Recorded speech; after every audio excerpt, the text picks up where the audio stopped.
Welcome, everybody.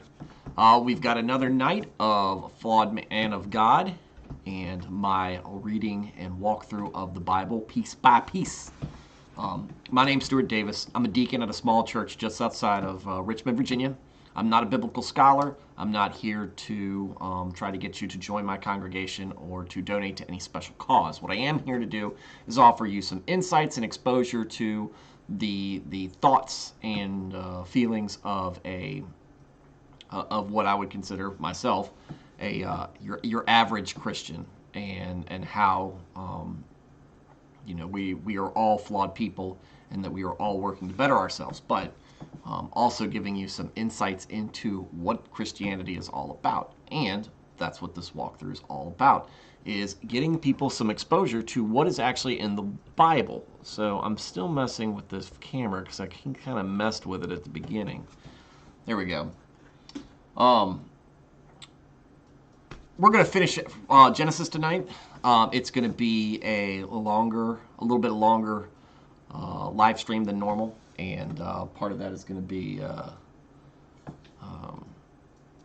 just part of territory. I just figured we normally cover about 3 chapters. The first chapter we're going to get into here is going to be kind of cut short because they're going to do a little bit of lineage, which I like to skim through because it is a little bit on the boring side. The other thing is that once we get through those 3 chapters, there's only 2 left. We haven't done much in the way of reading through, so I want to just go ahead and get through it. So we are going to so far, and this is what this is all building up to. So far we've had Genesis. So lots of very great, very pivotal, very important things happen in Genesis. We have creation of everything. That's just a little bit of a major thing. We have Adam and Eve. We have them getting cast out. We have the first murder with Cain and Abel. We have the Tower of Babel. We have Noah and the Ark and the Great Flood that destroyed everything. We had Abram becoming Abraham and leaving his people to go start this great thing, this great instruction from God, and then we have the destruction of Sodom and Gomorrah. We have Abraham offering to sacrifice his only son Isaac, and then being told that was not necessary. We have Jacob and wrestling with God among of all things. And then we have Joseph and what we've covered with him and his great adventure through being cast away by his brothers and then becoming great, a great man in Egypt, and then finding his brothers coming back to him reconciling with them, and that's where we basically left off. So tonight we're going to cover the deaths of Jacob, Israel, and we're going to cover the death of Joseph. They don't happen at the same time, but they do happen in quick succession textually. So what we've seen is a lot of great things in, and I'm still going to mess with this because I really don't like the angle here. There we go. Something like that. Anyway, the things. I mean, one of these days I'll get this all sorted out and set up. But we've had great things happening in Genesis. But all this is building up to the next, what I said in the title, the next great epic that will occur to God's chosen people. And that is going to be in... that is going to be the book of Exodus, and we will be introduced to a man. And I won't tell you about him now. If you haven't read it, I don't want any. I just want to build into it. We're going to focus on Joseph. We're going to focus on Jacob and what happens with them and the rest of the family. They are now in Egypt. I'm also going to go ahead and announce that on Monday I'm going to, if I've got my act together, Monday we're going to have a visit, my first guest, and hopefully future collaborator, Eric Roland, and he is the gentleman I've been talking about for a while, or talked about in the last stream. Not talked about for a while. Talked about in the last stream, and he will be covering what he has researched on things that we have gone through, already covered in Genesis, that might kind of, like I said, kind of has some loose ends that the Bible doesn't necessarily tie up, that we could use for pondering and understanding. And the first topic we're going to have is the Nephilim. And if you remember the Nephilim, those are going to be the most common working theory with the Nephilim is that they are fallen angels who have procreated with the women on the earth and created this race of kind of demigods or supernatural beings of great strength, great height, but also seem to be detestable in the sight of the Lord, because obviously that was not his intent with humans and not his angels. So we are going to get into that. We are going to cover kind of what he has researched and come up with, and I'll ask him questions to see if we can't get a good conversation started, and that's where we'll start off with those those kind of set points throughout the Old Testament and going into the New Testament. What he has to say, which is very compelling. I am, like I said, I am mostly outside of the Bible. I am very much a novice, but I have a great deal of interest. I do have people, and whenever somebody has done researching on it and has some context, I always love to hear about it. And the beauty behind this is a lot of these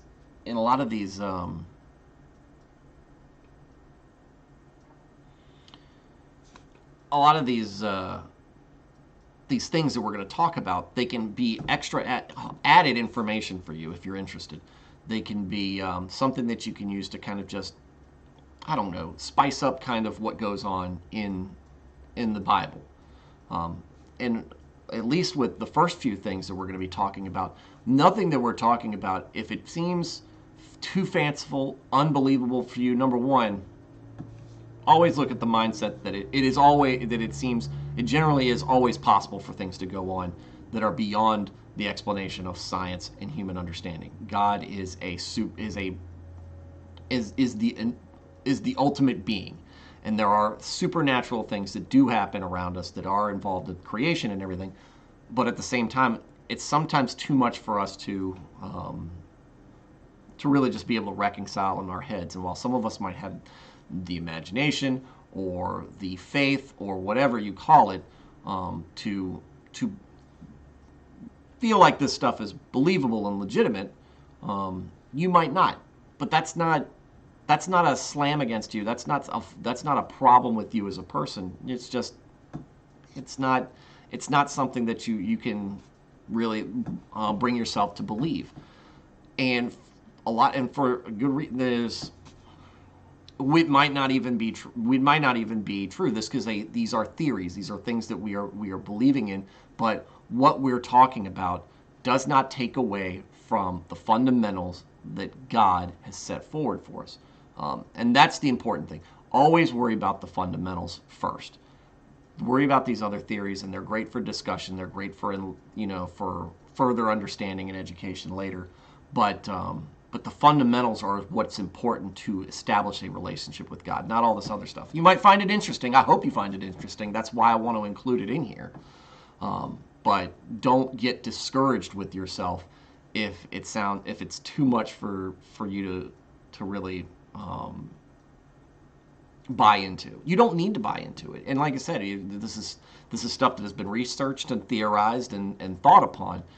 We don't know exactly how much of it is actual fact. But again, whether it's fact or not, does it change the fundamentals of what God wants from us? No. So like I said, approach these things with an open mind. Maybe you'll get some entertainment. Maybe you'll get some information out of it. That's what I hoping for. I want to generate more interest in what's going on. And sometimes filling those gaps really helps. I know it helps for me when I'm trying to pay attention to something. I'll notice a gap and it'll catch my attention. And I'll always want to circle back to understand something, whether it be in the Bible or whether it be in a story that I'm reading. So with that said, very excited. That's going to be Monday. We're shooting for for the time being 9:30 Eastern Standard Time. We'll be doing that. But tonight we're going to be doing the end of Genesis, just like I said. So let's go ahead and get into that. Said this before, and I'll continue saying this. Bible Gateway, great resource, great place to access the Bible. It's free, it's informative, it's useful, and great, and maybe greatest of all, it's easy to use. Easier to use than an app. I use this. This is obviously because this is what I'm going to be reading through. So we left off. Jacob's on his way back to Israel. Jacob's on his way to Egypt. So Jacob goes to Egypt. Chapter 46. So Israel set out with all that was his, and when he reached Beersheba, he offered sacrifices to the God of his father Isaac. And God spoke to Israel in a vision at night and said, "Jacob, Jacob." "Here I am," he replied. Yeah, like God doesn't know where you are. "I am God, the God of your father," he said. In all fairness, he probably doesn't need to identify himself to Jacob either. "Do not be afraid to go down to Egypt, for I will make you into a great nation there. I will go down to Egypt with you, and I will surely bring you back again, and Joseph's own hand will close your eyes." Then Jacob left Beersheba, and Israel's sons took their father Jacob and their children and their wives in the carts that Pharaoh had sent to transport them. You see, Jacob also named Israel, renamed Israel, but we still see the fluctuation between Jacob and Israel. I don't think there's any real significance behind that, but it does serve to be a little confusing at times. So Jacob and all of his offspring went to Egypt, taking with them their livestock and the possessions they had acquired in Canaan. Jacob brought with him to Egypt his sons and grandsons, and his daughters and granddaughters, all his offspring. These are the names of the sons of Egypt, blah, blah, blah, sons of Reuben, Simeon, Levi, Judah, Perez, Hamul, Issachar, or not Hamul, Hamul's a son of. Anyway, you get it. It goes through all of their kids. And then we'll continue down there. So once they're getting done listing the kids of his grandkids, we'll pick up here. These were the sons born by Jacob to Bela, whom Laban had given his daughter. We'll skip that. All of those who went to Egypt with Jacob, those who were his direct descendants, not counting his sons' wives, numbered 66 persons. With the two sons who had been born to Joseph in Egypt, the members of Jacob's family which went to Egypt were 70 in all. So we went from there to 70. 7 is a big important number. 70 is just a derivative of that. You notice things that will operate in 12s, 7s, and there's another number I'm thinking of that I can't, or another number in my head that I can't think of. Now that Jacob sent Judah ahead of him to Joseph to get directions to Goshen, when they arrived in the region in Goshen, Joseph had his chariot made ready and went to Goshen to meet his father Israel. As soon as Joseph appeared before him, he threw his arms around his father and wept for a long time. Israel said to Joseph, "Now I am ready to die, since I have seen for myself that you are still alive." Well, don't die yet, Dad. I just came in here riding on this great chariot. Look at how great I am, and I haven't seen you forever. And so now I'm going to cry. Joseph the crier. Then Joseph said to his brothers and his father's household, "I will go up and speak to Pharaoh, and will say to him, My brothers and my father's household, who were living in the land of Canaan, have come to me. These men are shepherds. They tend livestock, and they have brought along their flock and herds and everything they own. When Pharaoh calls you in and asks, 'What is your occupation?' you should answer, 'Your servants have tended livestock from our boyhood on, just as our fathers did.' And then you will be allowed to settle in the region of Goshen, for all shepherds are detestable to the Egyptians. Okay. Yeah. So maybe that'll be that's Joseph's little plan to get them settled in a region that he wants them to be in. Um, shepherds, very important to God. Shepherds are very important to God. We think of God, or we think of Jesus as a shepherd to us. Even though I think I'm very sure he was a carpenter, but we think of him to us as a shepherd. The angel announced the arrival of Jesus at his birth to shepherds. David, a shepherd, and ends up being king of Israel. Here, Joseph and his family, Jacob, all shepherds by trade. People watching, somebody in charge of watching over animals that don't know any better. The animals don't know any better. Sound familiar? If it sounds like us, it's because it does. Joseph went to and told Pharaoh, "My fathers and brothers with their flocks and herds and everything they own have come from the land of Canaan and are now in Goshen." He chose 5 of his brothers and presented them before Pharaoh. Pharaoh asked the brothers, "What is your occupation?" "Your servants are shepherds," they replied to Pharaoh, "just as our fathers were." They also said to him, "We have come to live here for a while, because the famine is severe in Canaan and your servants' flocks have no pasture. So now, please, let your servants settle in Goshen." Pharaoh said to Joseph, "Your father and your brothers have come to you, and the land of Egypt is before you. Settle your father and your brothers in the best part of the land. Let them live in Goshen, and if you know of any among them with special ability, put them in charge of my own livestock." Okay. He knows. He knows what's going on with that.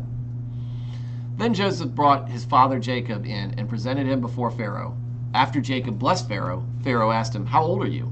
And Jacob said to Pharaoh, "The years of my pilgrimage are 130. My years have been few and difficult, and they do not equal the years of the pilgrimage of my fathers."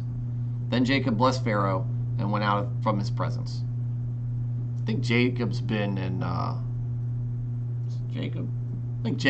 Egypt before. Maybe this is a different Pharaoh, because he doesn't seem to recognize him. So Joseph settled his father and his brothers in Egypt and gave them property in the best part of the land, the district of Ramses, as Pharaoh directed. Joseph also provided his father and his brothers and all of his father's household with food, according to the number of their children. Mute that. Joseph in the famine.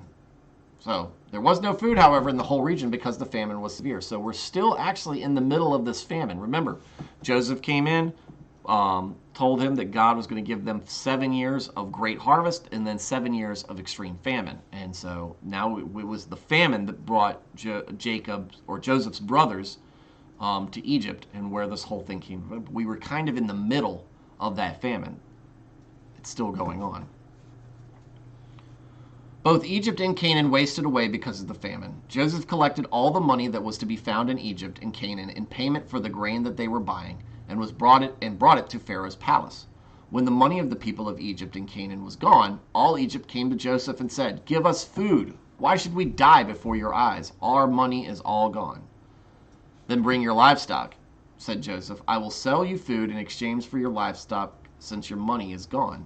So they brought their livestock to Joseph, and he gave them food in exchange for their horses, their sheep and goats, their cattle and donkeys, and he brought them through that year with food in exchange for all their livestock. When the year was over, they came to him the following year and said, "We cannot hide from our lord the fact that since our money is gone and our livestock belongs to you, there is nothing left for our lord except our bodies and our land. Why should we perish before your eyes, we and our land as well? Buy us and our land in exchange for food, and we with our land will be in bondage to Pharaoh. Give us seed so that we may live and not die, and that the land may not become detestable." Land may not become desolate. So Joseph's kind of power brokering here. He's leveraging what he's got, which is the food stores in Egypt and everything, with the people of Egypt, because, like I said, you can have great harvest. You still got to eat during the harvest, and that surplus only goes so far. So we're running out of that, and people are running out of money. People are running out of livestock. Everything's very shallow. But Joseph is consolidating that under Pharaoh's Pharaoh's property. this is probably not going over too well with the Egyptians. One, he's Hebrew, which they respect him because of what they've done for them in managing this crisis. But at the same time, he's also a Hebrew that they detest. Hebrews are detestable to them. His family shepherds, they're detestable to him. And now he's kind of lording over them and taking away their money, their livestock, their possessions and things, and giving it all to. He's the face of all this, not Pharaoh, which for Pharaoh is pretty clever. He's Joseph is kind of the bad guy in this. He's the good guy and the bad guy. He's the good guy in that he's giving them food. He's the bad guy in that he's charging them for it. So Joseph bought all the land in Egypt for Pharaoh. The Egyptians, one and all, sold their fields because the famine was too severe for them. The land became Pharaoh's, and Joseph reduced the people to servitude from one end of Egypt to the other. I'm sure there's no resentment there. However, he did not buy the land of the priests because they received a regular allotment from Pharaoh and had enough food from the allotment Pharaoh gave them. That is why they did not sell their land. Joseph should have said, "You heathen bastards, you're going to give up all that crap too." Joseph said to the people, "Now that I have bought you and your land today for Pharaoh, here is seed for you that you can plant the ground. But when the crop comes in, give a fifth of it to Pharaoh. The other 4/5 you may keep as seed for the fields and as food for yourselves and your households and your children." "You have saved our lives," they said. "May we find favor in the eyes of our Lord. We will be in bondage to Pharaoh." So Joseph established it as law concerning land in Egypt, still in force today, that a fifth of the produce belongs to Pharaoh. And it was only the land of the priests that did not become Pharaoh's. Now the Israelites, I think this is the first time we're calling them Israelites, settled in Egypt in the region of Goshen. They acquired property there and were fruitful and increased greatly in number. Jacob lived in Egypt 17 years, and the years of his life were 147.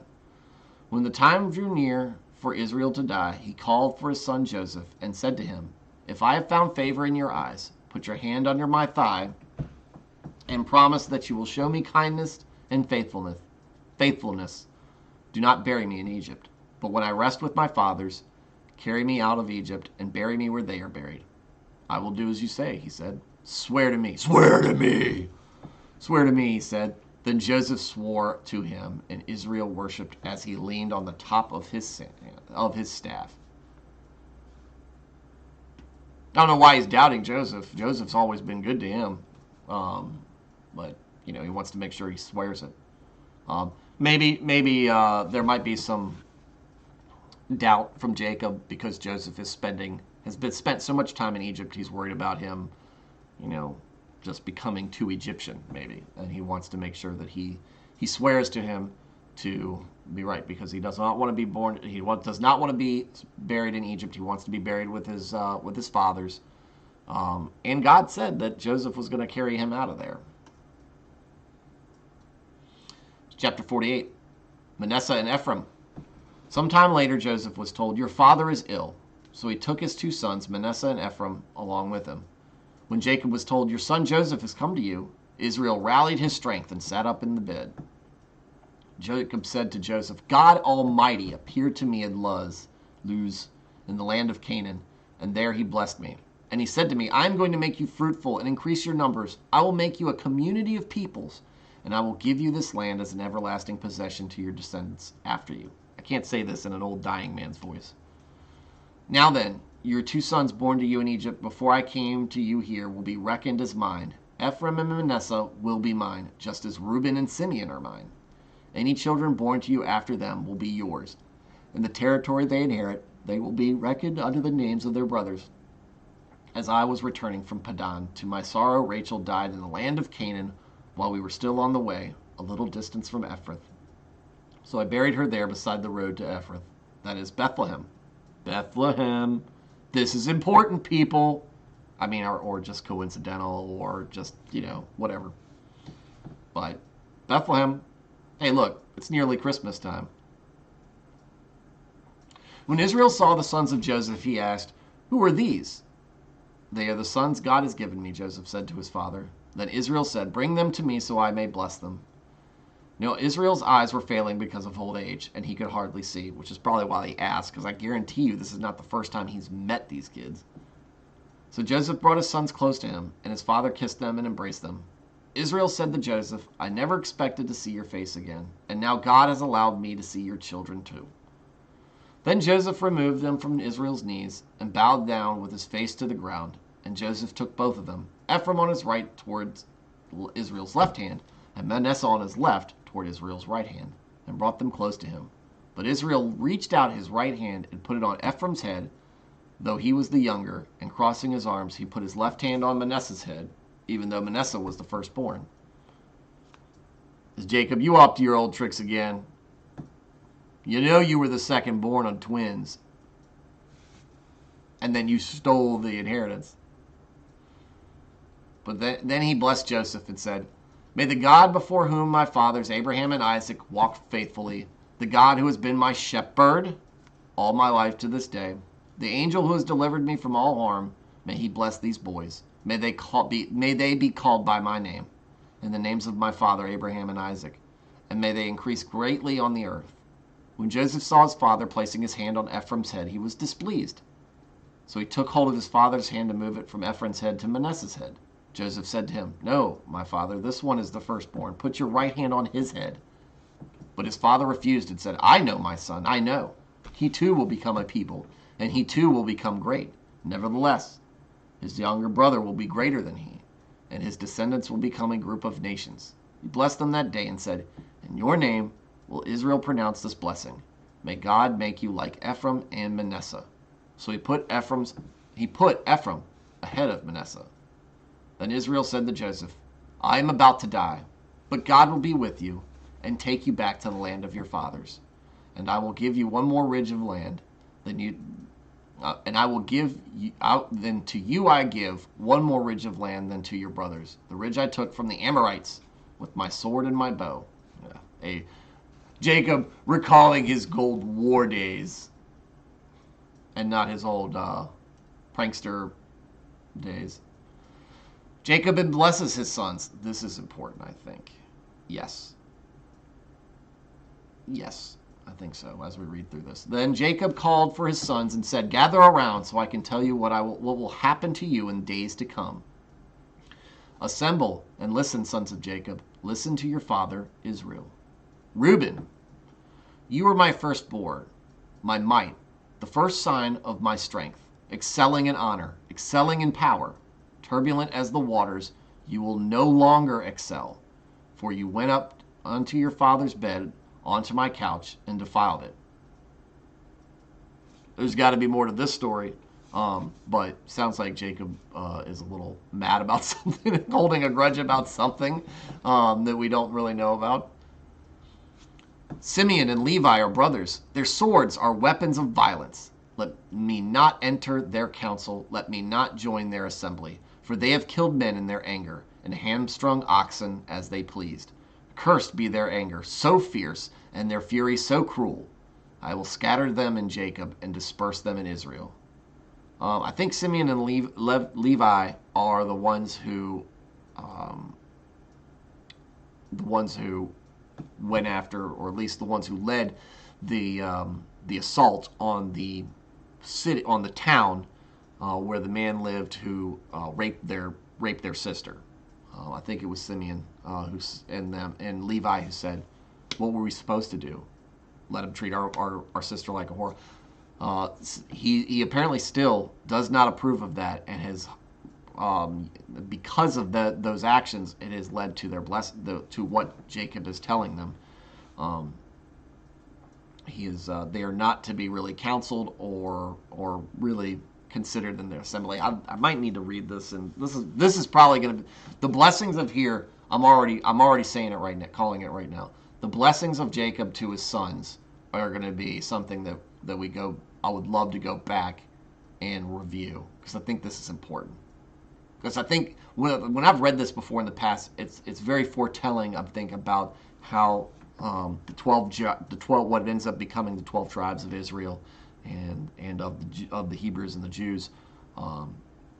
I think there's some good information in there. Judah.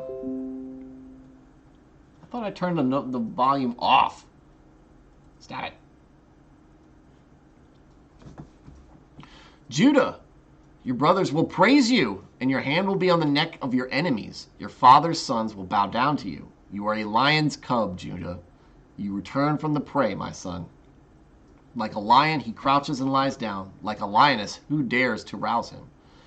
The scepter will not depart from Judah, nor the ruler's staff from between his feet, until he to whom it belongs shall come, and the obedience of the nations shall be his. He will tether his donkey to a vine, his colt to the choicest branch. He will wash his garments in wine, his robes in the blood of grapes.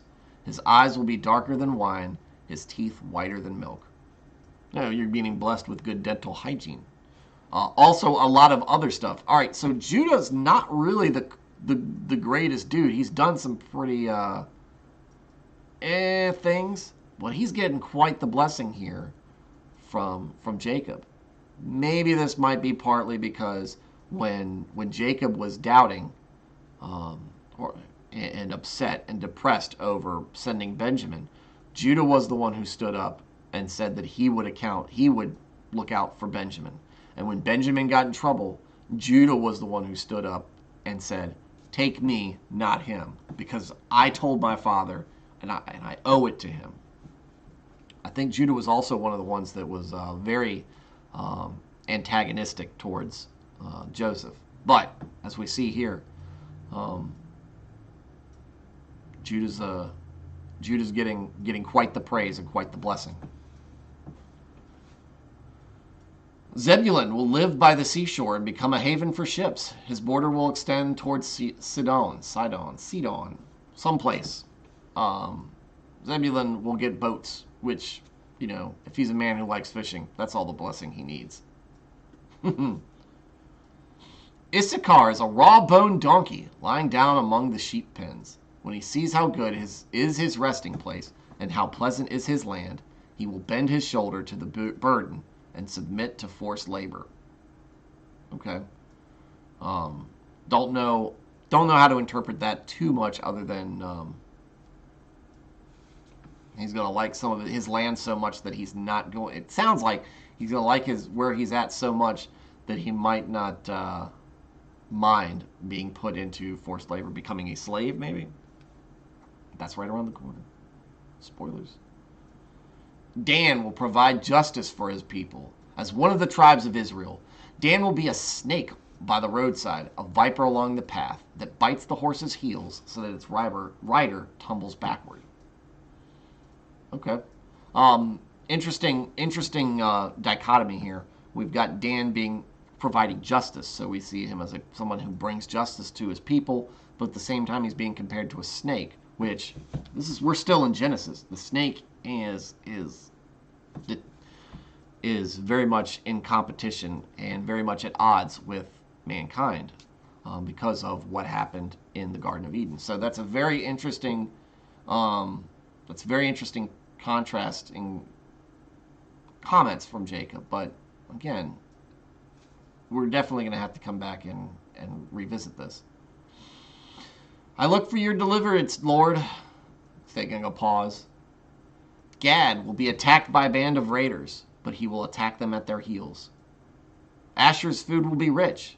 He will provide delicacies fit for a king. Okay, so we've got Gad, who's going to be maybe not a vigilante, but something along those lines.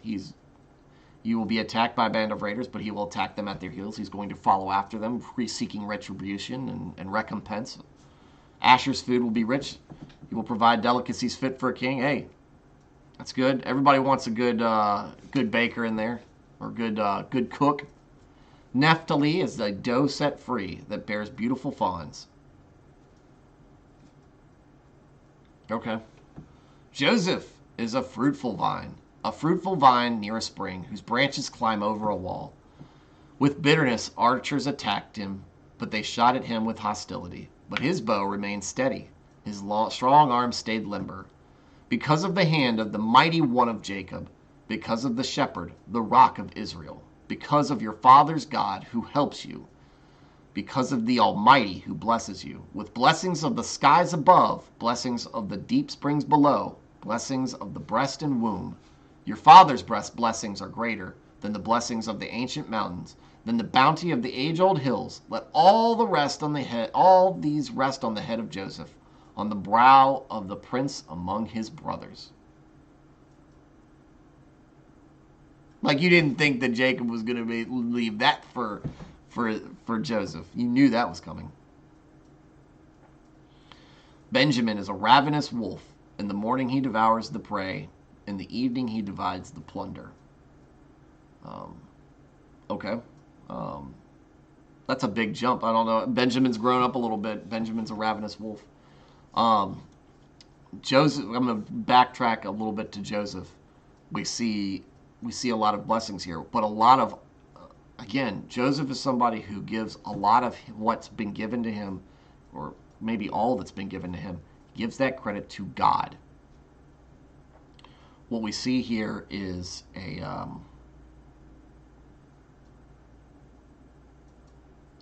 what we see here in Jacob's blessing is a lot of mentions of the strength of God blessing Joseph and continuing to bless Joseph. I love this. I love this part here. And I think it's so fitting. And of course, Jacob knows this better than I do, but it's so fitting that this is here and that this is mentioned. So I'm glad that he does this.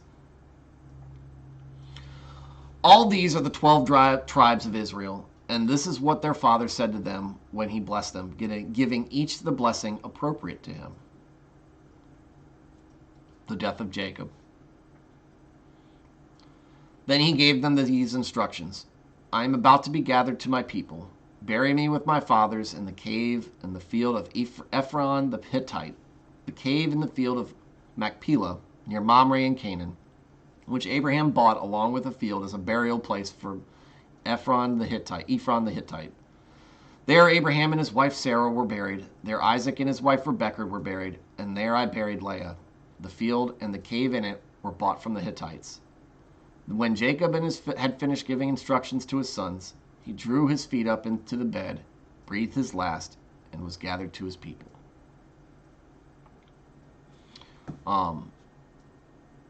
With my wife's line of work often includes older folks at the end of their lives, and when they're seeing that, this is very much in line with what they see. But people hold on until they finish their business, and then when they're ready to go, they go. And it's very much what Jacob is doing. So we see the end of Jacob here. A man that had many flaws and many strengths, and very much there was balance there. But he had the traits, he had the virtues that were most important: faithfulness and obedience to God. So good. All the other stuff, questionable, but when God asked you to do something, did he do it? Yep. And what were his sins against? They're against other men, not against God. Which you can argue there's more to I think there's much more to that story than what we see. But again, I think it's a great highlight, and I think it's great foreshadowing that what we see with Jacob becomes the name Israel, is a man of great strengths and great flaws, and there's great faith, and then there's great misbehavior. I think we see from him what we ultimately see a lot once as the Israelite story progresses. He's going back to where Abraham, Sarah, Isaac, Rebekah were all buried, and Leah, who for her entire married life was always at odds with Rachel, and always thought that she wasn't worthy, or didn't feel like Jacob felt that she was worthy. Rachel's been dead a long time, and she's not buried out there. I wonder if they're gonna exhume her body and bring her there, but she's not there. Leah gets buried there, and that's where Jacob's going to be buried. So at the end, She gets to spend more time with Jacob than than Rachel does. And in the end, she gets buried next to him. Or he gets buried next to her.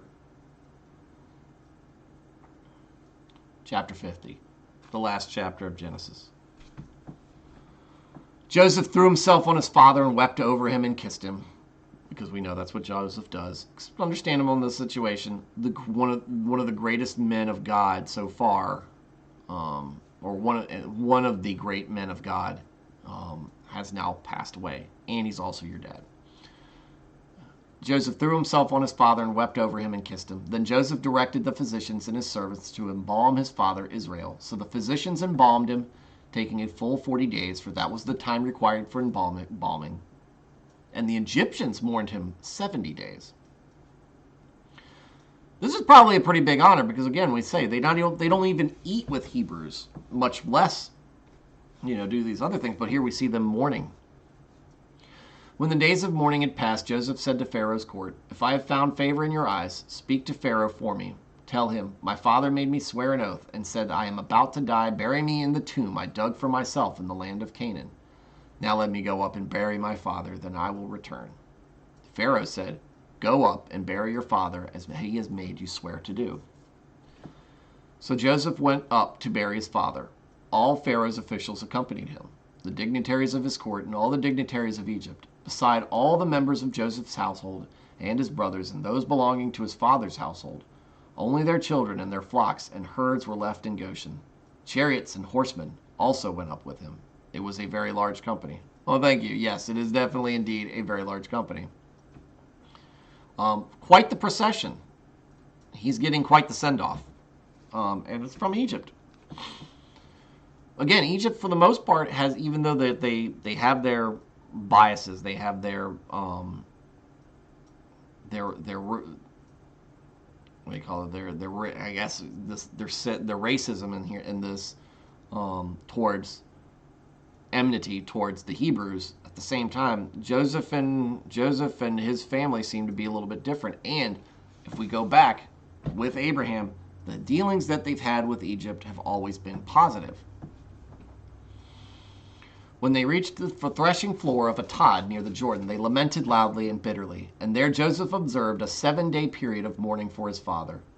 When the Canaanites who lived there saw the mourning at the threshold of the floor of Atad, they said, "The Egyptians are holding a solemn ceremony of mourning." That is why that place near the Jordan is called Abel Mizraim. So Jacob's sons did as they had commanded them. They carried him to the land of Canaan and buried him in the cave of the field of Machpelah near Mamre, which Abraham had bought along with the field as a burial place from Ephron to the Hittite. After burying his father, Joseph returned to Egypt together with his brothers and all the others who had gone with him to bury his father. Joseph reassures his brothers. So we've just got a funeral procession here for Jacob and some more mourning. It's understandable and expected.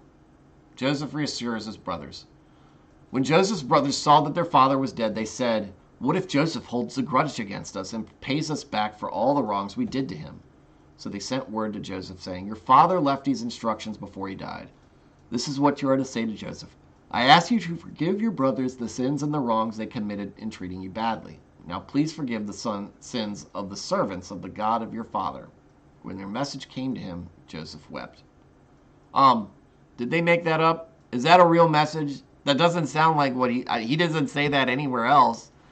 But they are, for some reason, after 2 decades almost, still worried that Joseph is holding a grudge about this thing. His brothers then came and threw themselves down before him. "We are your slaves," they said. But Joseph said to them, "Don't be afraid. Am I in the place of God? You intended to harm me, but God intended it for good, to accomplish what is now being done, the saving of many lives. So then, don't be afraid. I will provide for you and your children." And he reassured them and spoke kindly to them. So we've got fear, we've got guilt from Joseph's brothers, and some worry because maybe they're worried Now that Dad's gone, there's really nothing that Joseph has to worry about if he wants to eliminate the folks who put him into slavery, because now he doesn't have to worry about upsetting his dad. But that's not how Joseph is. It's amazing you can read the account of Joseph and understand what kind of good man he is. And yet his brothers, maybe so blinded by their resentment of him for his father's favor, can never figure out that Joseph is that way. Or maybe they're being humble, but at the same time, they're sending him over. Don't kill us, don't kill us. They should know he's not. Maybe offer themselves up in humility. Offer yourself in servitude to him, because you did sell him into servitude, and you sold his freedom away, and you sold his youth away took his youth away from him. But Joseph doesn't. Joseph immediately goes, You tried to hurt me, but God turned it into a good thing. That's a good thing for us to remember as we go through when we go through bad times and we go through bad periods. They might not always get better. Sometimes it won't. Sometimes you're at the end and things won't get any better from there, or maybe you just won't get back to the place that you were at where you feel like you were at the top of your game. But you never know what you're being set up for next, or what's happening to you that might be setting somebody else up for whatever needs to happen. This was an event that happened early in Joseph's life that he could have, if he was not faithful to God, really just shown him. He could have just wasted away. He could have just killed himself. He could have just done many things. He could have sought vengeance. He could have tried to escape and sought vengeance against his brothers. He could have blamed his dad for letting all this happen. He doesn't do any of those things. What does he do? Puts his faith in God and does the best that he can. That's all that we can ask for. And he's in a foreign land too. Look what he makes him. Look what he makes out of. Look at what he carves out for him, not just himself, but his family.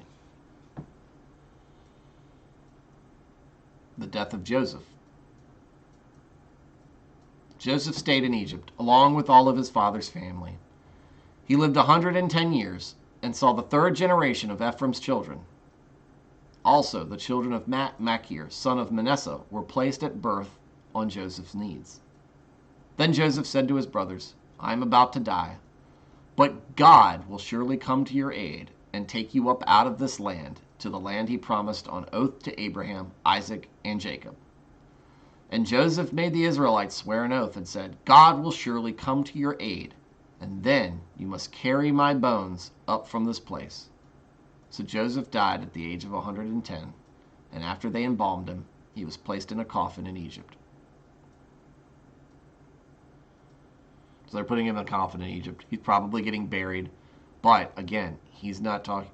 So Joseph is setting the stage, and maybe this is obvious to Joseph. Maybe this has come to him in a dream, which it probably has. Maybe God has communicated. We don't really have any scripture in this case to tell us how he knows. But what we're going to find out in Exodus is after he's gone, things go downhill really fast for the Israelites. And he knows this. He knows this one way or the other. Either he's been, like I said, it's been communicated to him through God, or he's observing what's going on around him. Maybe a combination of both. But he's basically saying, hey, you guys are going to need to get out of here, and you're not going to be able to get out of here on your own. God's going to have to come. But when he does come to help you take me out too. He wants to go and be buried with his dad, probably. But he doesn't, and he knows it's not his place to be buried in Egypt, even though he's going to spend some time there. All right, good little amount of time there, too. So, that's the end of Genesis, folks. That's where we're at. A lot happens. A lot happens in that aspect. We see, like I said earlier, we've got a great many things setting the table, and for what ends up becoming a great journey for great journey for the Israelites. And we're going to see what they're made of. And some of it's going to be good, a lot of it's going to be disappointing. We think of the Bible and we think of this text. I'm going to say this again on another stream. You think of the Bible and you think of the text, you think of it as reading about a lot of holy people and a lot of people. And when you think about holy, you think of it being very chaste and virtuous and righteous. And there is a lot of that in the Bible. But what we those are out of individuals. What we see in the masses is is hardly any of that. And we're going to realize that even the folks that show those traits, many of them are flawed, have great many flaws. Joseph, and there's Joseph, there's Noah, there's some other folks in there who really, you don't see them really show. These are the men who rise above all of us, who are the righteous of the righteous. And they don't seem to have these glaring flaws. They're probably the folks that you look at and you go, man, I wish I could be like them. I wish I could carry myself like they carry themselves. But you're not. You can't perseverate over that. You can use them as people to look up to and try to emulate, but you can't obsess over the fact that you can't get to their level. You just have to do the best you can. Be as much like them as you can. And as good as these guys are, and as great as they are, and as righteous as they are, they're not perfect. They've made mistakes along the way somewhere. We don't have a place where we really can point at and say, that's where they screwed up. That is their character flaw. That is what their downfall is. Because they don't have a downfall, really. But all of them, they all pale in the face of what Christ does when he comes. And shows us how it's supposed to be done. But that's for a different night, and that's a long way down the road. We're just finished the first chapter of a great many. And so, with that, I'll leave you. I hope you've enjoyed us reading Genesis. I'm going to start playlisting these, and hopefully we can, this is something that we can use as a reference point. If you like what you're reading, or if you like what you're hearing from me, hit like, go ahead and subscribe, and leave a comment. I don't get any comments. I don't get any love through here. I get some spam comments from people who, they're bots. And every once in a while somebody will leave a comment. I don't get any comments. I don't get anything to feed off of. Do that. Like the Facebook page. Comment through me there. Send me something. Give me something. Because apparently that's how these algorithms look, and then that gives me more exposure, and then more people can see this and hopefully be brought to Christ. Anyway, guys, y'all have a good evening. I will not be streaming tomorrow night. It's another reason I wanted to finish Genesis. But I will be back on Thursday and maybe probably do something this weekend to kind of catch up. In the meantime, guys, y'all have a good evening, and I'll talk to y'all later.